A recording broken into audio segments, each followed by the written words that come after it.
Hey guys, welcome to Wrestling Days and welcome to today's unseen video. We've got a few bits to go through, but not as much as usual. So we might be able to get in like a compact, smaller episode, which would be good because I think those smaller episodes are maybe a little bit more accessible for people. So let's see if we can work our way through this and get in about the half-hour mark. Probably not, but we'll try. So we've got this first post here. This is from Wrestlevotes. The indication from sources suggests that we'll see 4 more WrestleMania matches get added to the main card. As of now, the working plan is to have 7 matches each night on the main cards. So at the moment, that means we need to find 4 more. Tristan's had a go trying to figure out what they could be. Pride against Final Testament, I think, is good. That was rumored the other day. Street fight, so that feels pretty good. Dominic against Andrade. Difficult because we haven't really started the builds, or we haven't really got anywhere with that yet.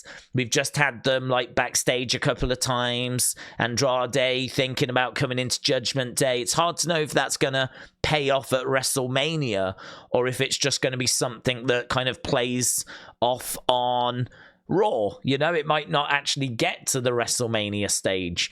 I'd like to think it will. It's a great shout, but that one a bit more tricky. Haven't heard any rumors on that one, to be honest.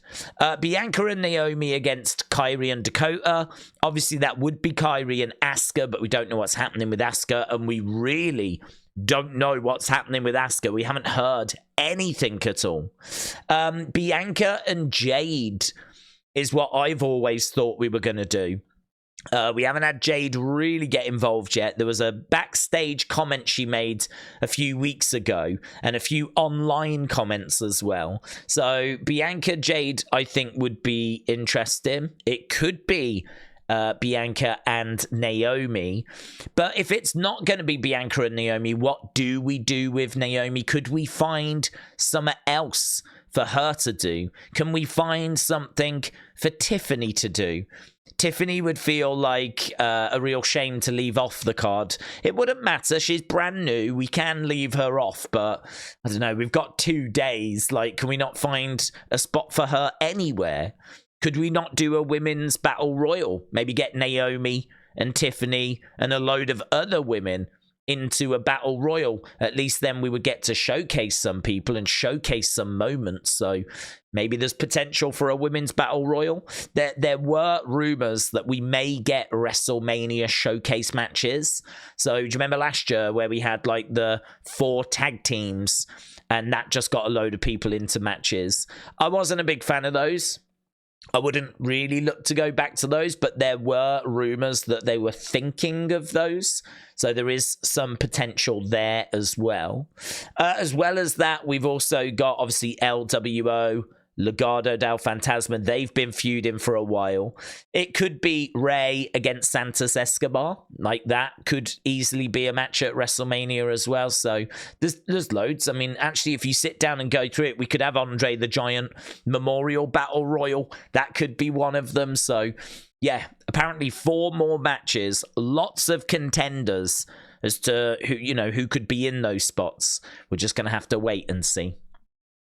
Right, on to the next one. This also got a lot of attention. So Wrestlemania reporting that AJ Lee reportedly wants a memorable return rather than a one-time appearance. This coming from SE Scoops. So Ethan, thank you, Ethan. Very excited. OMFG days.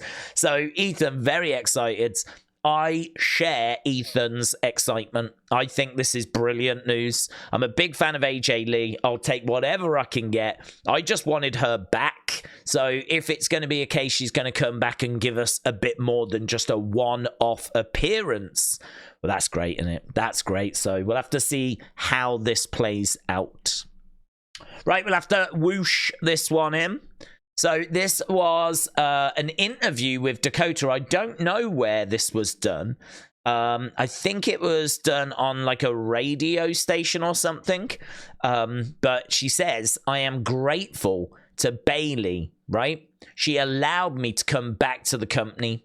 She has given both EO and I a lot of opportunities. But I think at the end of the day, if you have a parent that is a little bit too controlling of the things you do, that is how we felt. We felt like we could do a lot more without her leash on. So there we go. This is hard for Dakota, really, because I would imagine she absolutely worships Bayley, because Dakota was out the company. And I would imagine Bayley played a pretty big part in getting her back in to the company. So Dakota owes everything to Bayley, really, at this stage in her career. Bayley, I think, really did help reopen that door. So certainly these are comments that are intended to build up the feud between them, build up what you see on TV. I have no doubt whatsoever her real feelings are drastically different. So Dakota Kai building up the feud with Bayley. Right, and then this, doesn't look happy, does he? And you can understand why. So Nick Aldis said, yes, I just got out of surgery for a ruptured bicep tendon. And yes, the sheets had it within minutes. The dirt sheets got the story. God bless them. Must be a slow news day. Anyway, it was a freak accident. I'm on the mend, and I will continue to fulfill my obligations. So Nick Aldis not expected to miss any time, right? Still expected to be around, but he has ruptured his bicep tendon. He has had the surgery, and that can't be fun. But fair play to him. He's not looking to miss any time, and he will continue to fulfill his obligations. Okay, let's go to Vince. This isn't too bad, actually. Normally when we go into the Vince folder, it's horrific and we leave it in tears. But this time, it's not going to be so bad because they're actually comments that Ronda has made. So this is going to be a big part of this video, because I would say Ronda's comments, which are in her book and I believe were mentioned at like the launch for her book, these have really caught fire. I would say this is probably the big talking point today, the various comments that she's made. So let's go through. So pay-per-views are held in major cities like New York, Los Angeles, and Philadelphia, as well as now twice a year in Saudi Arabia, a nation that restricts the rights of women in a way that I'm certain Vince McMahon wishes he could. So that was Ronda Rousey in her new autobiography, Fight, which is out on April 4th. Let's unwhoosh that. Go to the next one. Oh, this actually isn't Ronda. This one is AJ Styles. AJ said, this isn't the same WWE that Vince was in charge of. I really believe Triple H looks at our talent and goes, let's get them better. Let's find ways to bring out the best in them, rather than show off the worst. Because a lot of those guys and girls, when they got released from WWE, it crushes them. I never understood why we would want to do something like that. Rather than, okay, let's send them back to NXT. They just need a little bit more work or something like that. So those were the comments of AJ. We've got more from Ronda. Got to do a lot of whooshing. Oh, a lot of whooshing on this one. So speaking in her autobiography, Fight, Ronda Rousey let her feelings be known about Vince McMahon. NXT was founded by and under the control of Triple H, real name Paul Levesque. In addition to being my in-ring WrestleMania nemesis, he is arguably one of the best professional wrestlers in history and one of the better people on the business side. Right? He is married to Stephanie McMahon, who is the daughter of WWE's Emperor Palpatine, Vince McMahon. Vince took over the company from his father in the early 1980s and spent the better part of 40 years playing a real-world pro wrestling version of Monopoly, buying up and absorbing smaller promotions until he basically owned them all.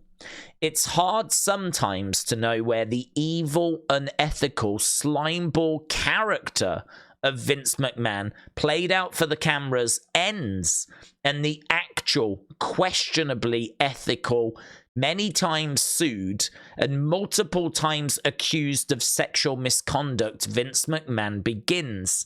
That blurred line between character and reality is a recurring theme within the WWE universe. And then she went into her other comments that we read earlier. Right, so that was that. So Harry Van Vliet, thank you. And in MMA, I originally just started beef for the publicity, but those other did not get the memo, and so they became personal.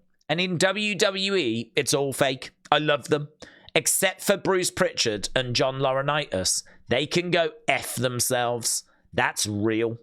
So she has no time for Bruce Pritchard and John Laurinaitis. I mean, John Laurinaitis, you can understand. Bruce has always been presented as Vince's right-hand man. So, I mean, I'm not aware of him being accused of anything. John, yes. Bruce, no. But it seems like Ronda doesn't have time for either of them or Vince. Right, and we've got this as well. Ronda said she doesn't intend to ever return to WWE and calls the company a shiz show. Never before told live signing. So, there we go. So, do with those comments whatever you will. So, those were Ronda's comments. Let's go to The Rock. I actually don't know what's in here. Oh, I do know what's in here. This is fun. This is fun. So, Jones, shout out to you. Really appreciate this because I've never seen this before. Okay? I have never seen this. Do you remember we heard about how The Rock used to be Flex Kavana, right? He mentioned it, I think, in one of his social media promos. I have never seen any Lex Kavana. So, let's enjoy some Lex Kavana right now. So let's go over to here. Let's go over to here. You stuck your nose where it didn't belong, and I promise you, brother, this Monday night at the big one, a big surprise is going to be waiting for you, and I promise, superstar Bill Dundee and the King, Jerry Lawler, get ready, because I promise it's going to be the beating of your life. Not only are the belts on the line, but there's another very important stipulation, Flex, and that is your hair is going to be on the line. Well, you know what? That's right. I'm the one who offered my hair the pretty Polynesian locks. We will be cut, but I'll tell you what. There's one reason why I put it on the line, and that's because it's something I care about. And this Monday night, the tag team titles are on the line, so it's either the hair or the belt. And I'm not losing the hair. Scott Bowden. But there we go. Well, apparently his pretty Polynesian locks are something that he cares about. Sorry to hear that. Yeah, I just thought that was really cool because I have never seen any Flex Kavana, right? I've never seen any. So being sent this was really interesting to me. So I can't believe how much he acts like The Rock as well. Like the way he was talking, his promo style, his charisma, his natural charisma, it was coming through well before he was in WWE. So, yeah, I just thought that was so interesting. I've never, ever seen that before. So, let's unwoosh it, Jones. Thank you. Let's go back. So, we've done WWE, we've done Vince, we've done The Rock. Let's go to Dijak, shall we? Because this was good. Right, you might remember yesterday, we did a whole thing with like trying to get Dijak some merch, and we had a lot of fun with it. I think this might be where we ended it, right? So I said, I'm trying to get Dijak some shirts. Got in touch with WWE Shop. I said, make Dijak shirts, you cowards. They came back and said, hey, I would be happy to let my internal team know this is in demand. Is there a specific size you're looking for? And I said, extra ratio. So I did enjoy this little back and forth I had with WWE Shop in their DMs, right? Well, you know, I DM with WWE Shop. It's, you know, it's not a thing. But what was really cool, look at this. Dijak saw it. We made Dijak laugh, man. How cool is that? I mean, don't tell anyone. Don't tell anyone, because this guy is a badass that just hands out ratios. He doesn't hand out LMAOs, right? This is rare. This is real rare. So we got a rare Dijak LMAO, right? Which I will take that all day long. So really, really cool. I didn't see this at the time. And when I woke up to him having done this. Look, he's created his own shirt idea and tagged WWE Shop in it. And it looks awesome, man. Do you remember when he broke his finger? I mean, that was such an iconic image that he posted. Well, he's taken that. He's added the word ratio. It just looks awesome. It looks absolutely brilliant. So he did say, like, you've got to get the word ratio on there somewhere. And so he's chosen this image of him with his broken finger. So, yeah, look, he says license to print money, WWE Shop. So, very cool. They absolutely should make this, because it really would sell very, very well. Very, very well. And then Stephen here came up with a few shirts. So, rather than having it over the eyes, he put it above and said we could go with that. And he said, how about this limited edition version? Reishi T-bar instead. Reishi bar. And that's pretty fun, isn't it? Where we get like a T-bar version. So right now we are having fun with some Dijak merch ideas. So yeah, really, really cool. Really, really cool. There's loads of people putting in their suggestions and thoughts now as to what they would like to see. I just hope it ends up in us actually getting some sort of shirt. I genuinely would love to get a Dijak shirt. So as long as this ends up with some sort of shirt, I'll be very satisfied. Right, let's have a look at NXT. Master Taker said Jim Cornette has put his comments in about that Brooks Jensen thing. Yeah, you might remember we spoke about the Brooks Jensen thing yesterday. I felt really sorry for Brooks Jensen. Really sorry for him. He just wanted to pay respect to a wrestling legend, and he didn't know that comments had been made in the past. You know, I mean, difficult. Really difficult. And I got to tell you, the person that made him aware of it as well, like, such a scummy response from them. Like, I think they said something like, your apologies accepted, hillbilly, or something like this. It was just trash. Just trash. So I really am not a fan of the person that even brought all this to light. They could have done it in a much more professional manner, could have done it in a lot more of a respectable and respectful manner. You know, this guy is just wearing a shirt of a wrestling legend and had no idea.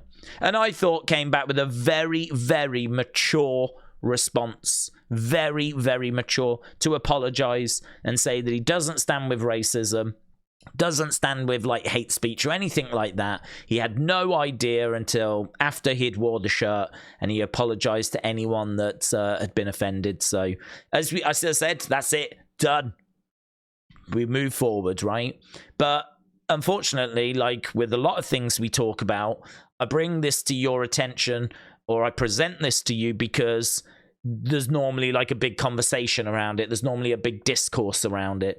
And this has just, you know, been rumbling on. And here's Jim's comments on it. He says, now we've got grown men apologizing to whiny wretches on Twitter for wearing an effing t-shirt. Only hated everyone only hated everyone individually, not as a group. Also, seriously, this is an effing issue that a wrestler now needs to do penance for wearing a shirt of another wrestler. The boxers wear that rapist Tyson ? Explosive, innit? Explosive. Again, for me, I think the Brooks Jensen response was very mature. I thought he dealt with it well, and we move on, right? But it's interesting to see the ripples, if you will, the aftershocks, if you will. So it is what it is. There we go. As we said, in my mind, we move on. And then what else did we get? We got this. So a hooded figure appeared on NXT this week as a distraction during the Trick Williams Carmelo Hayes story. The figure appeared on stage pretending to be Carmelo Hayes, allowing Carmelo to attack Trick Williams. Fightful selectors learned that head NXT referee, we might have to whoosh it, head Daryl Sharma, aka Adrian Butler, played the role. Right, so that's what Fightful are reporting, that this was one of the referees basically that played this role. So that coming from Fightful Selects. So male tail thongs, thank you for that. For anyone that just wanted to know who it was that was under the mat, there was no mystery here. We're not expecting this person to be revealed. They were literally just a decoy, but apparently played by one of the refs who's pretty jacked. Gotta say it, we're all thinking it. For a referee, pretty jacked. I don't really tend to think about them like hitting the gyms and like, you know, working on their physiques.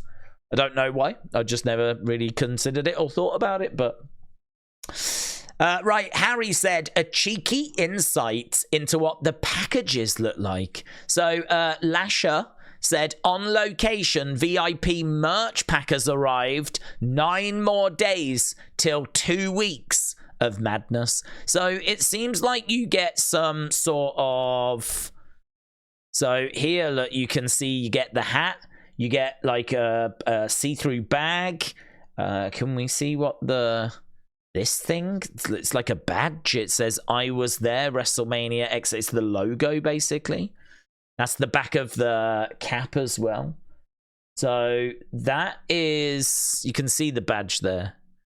You don't really get much, in all fairness. I mean, this isn't what you're paying for. You've paid for the priority pass. I don't know what the VIP stuff gets you, but I'd imagine it means you get... you know, good seats, amazing seats. Maybe there's a bit of a meet and greet in there. Maybe you can get in a bit earlier. Maybe you don't have to queue with the other people. That's what you're paying for.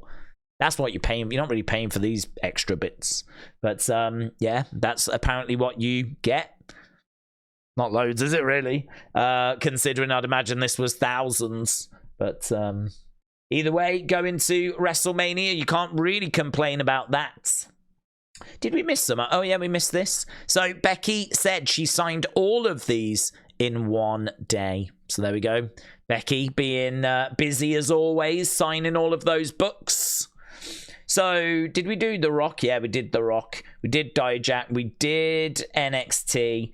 We did merch. We've done Vince. We've done WWE. Let's go, man. We're doing so well. Talking of Becky's book. Buy my book. Bang, bang, bang. The message couldn't be clearer. We're less than a week away from my book. Buy my book, as she beats down on Nia. Oh, this was fun. Kayla said, I'm just seeing the edit. Wow. I'm average height in some civilizations. So Kayla's done a real fun dance to a hip-hop track, right? But her background is like a hotel room. But as she steps back, she seems to get smaller. And I don't think she realized. So Danton said, I'm not going to lie. I did giggle a bit when you step back from the camera. It's all love, right? Should we have a look at it? So here she is in a hotel room, right? Look at her when she steps back.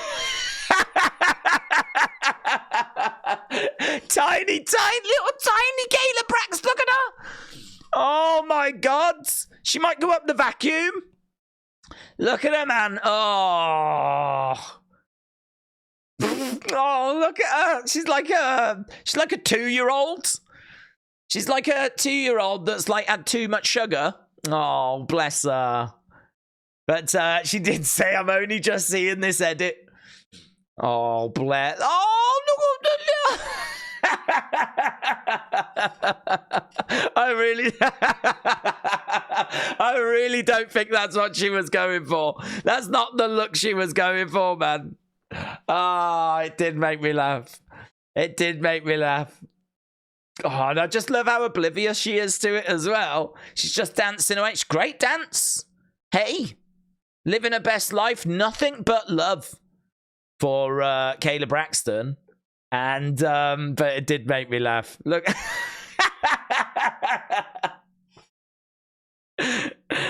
She's like a borrower, isn't she? Oh. I feel like you could make a meme out of this. Like me when my mum says we're off to McDonald's. Yeah!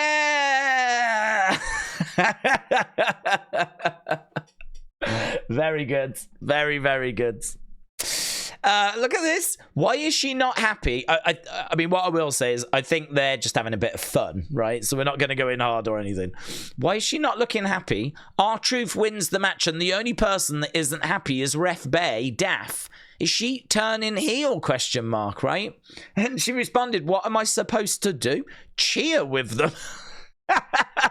Yeah, we did it, guys. We did it.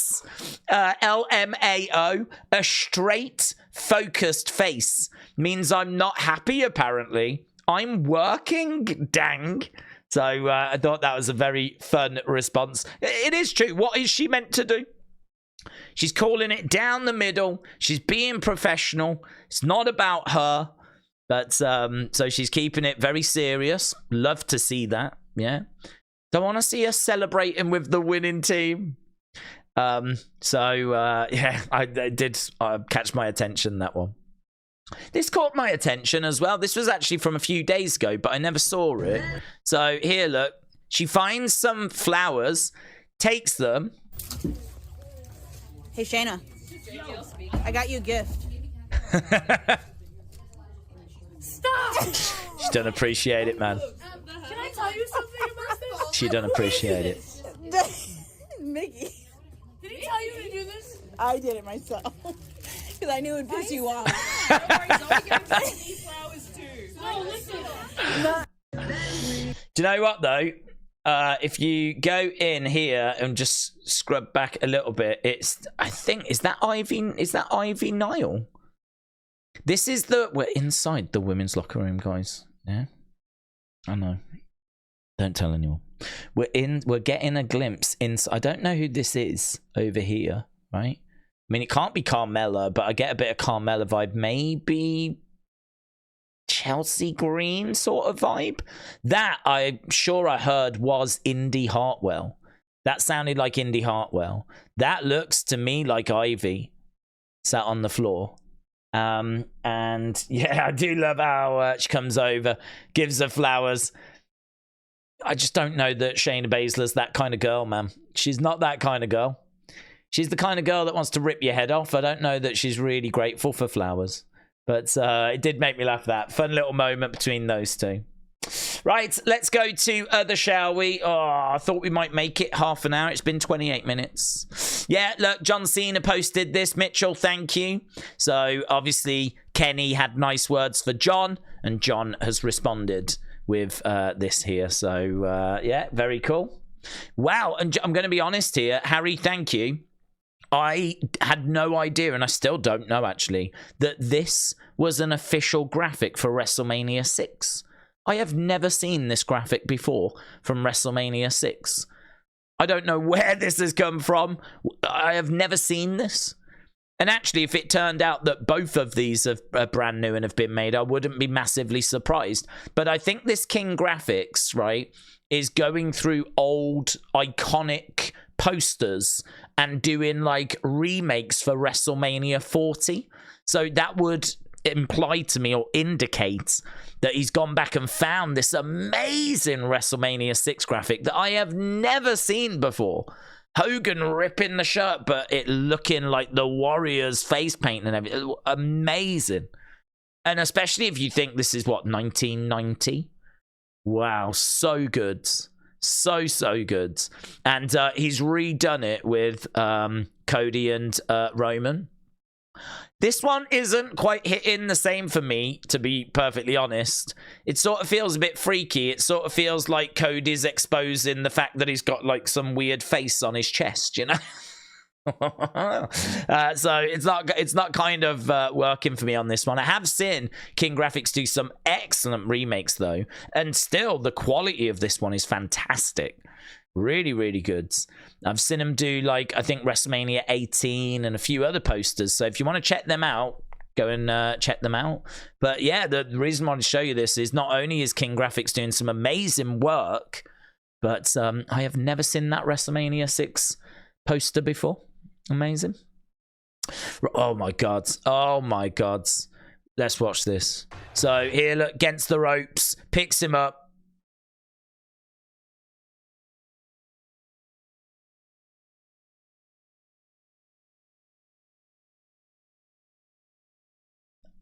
I mean, oh my God. Holy. One of the most brutal tag moves we've ever seen. I mean, that is not safe. If you was watching this going, is that safe? I don't think that's safe. I'm officially here to tell you that's not safe. That is definitely not safe. Coming down, straight down like that. Not really. I mean, his arm is providing a bit of protection, certainly, because this dude, look at this. Look at this. Oh my God, that's his head. That's his head. Oh my God. Oh my God. And his head kind of goes this way as well. Oh my God. Look, he goes, he's all his weight is on his head there. And it kind of skids over and pops out there. I mean, Captain Howdy said, I think he's dead. I think he's dead as well. Wow.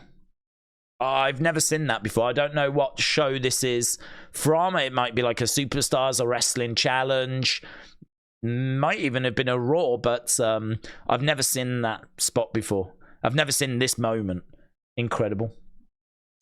With Becky, we've done that one. Look at this. Johnny Gargano shares the view of Andre the Giant from inside the WWE headquarters. So when you come through the door, you've got this amazing Andre the Giant kind of mural, I think, would you say, of him like standing there. It looks absolutely incredible, doesn't it? Wow. So cool. So cool. Right, The Undertaker recently praised Gunther for how good he is in the ring. Undertaker on his podcast said, I really like him. I think the sky's the limit for him. I think he's a little bit of a throwback to a different era, but he's got the ability to work and tell stories. I mean, he just had this match with Dom, which was tough. Heel against heel is tough match when someone doesn't turn. He kept Dominic a heel. And he kept himself a heel, and I'm really, really high on him. But yeah, we would probably fist fight about 2 chops in. And you know what? It wasn't until we got to the end there that I was like, I need Undertaker Gunther, man. I need Undertaker Gunther. If Undertaker's got one more match in him, then it would be real hard for me to decide if I want Undertaker Sting or Undertaker Gunther, right? But those would be my 2 options. Undertaker Sting or Undertaker Gunther. In fact, I would say let's do Undertaker Gunther as a proper match. Let's do Undertaker Sting as a cinematic match. How much money is it going to take to get that done? How much do we need to pay to get that done? Money talks, man. Money talks. We can have a whip round, right?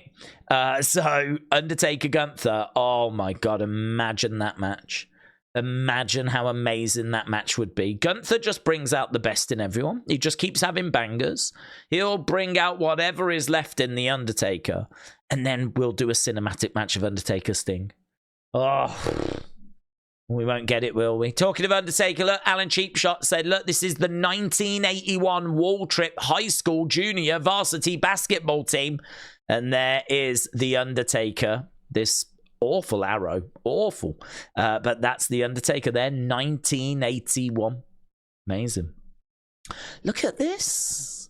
So, talking about wrestlers, Natalya said, I love both of these. There is a young Roxanne. There is Cora when Natalya faced Cora. She said, I hope to wrestle Roxy one day if the wrestling gods allow, and definitely a rematch with Cora. I had so much fun in our last rivalry. I can't say enough about how much I enjoyed it. So Natalya really enjoying working with that next generation. So Roxanne Perez, Cora Jade, they of course will be two big stars in the future.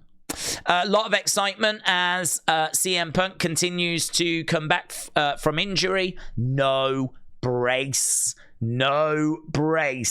on CM Punk. So people very excited about that. And here, look, Alan Cheapshot says, during his career, Rikishi would rub his nose when doing his entrance to the ring. The reason was to tell his wife and children he was thinking about them. Boom. There we go. Apparently, that's why he used to do it. Just that little moment there was his way of letting his family know that in that moment, he's thinking about them. That's cool, isn't it? That's really cool. So there we go. That was this week's or tonight's Unseen. We will be back tomorrow with another one. We try to do them daily.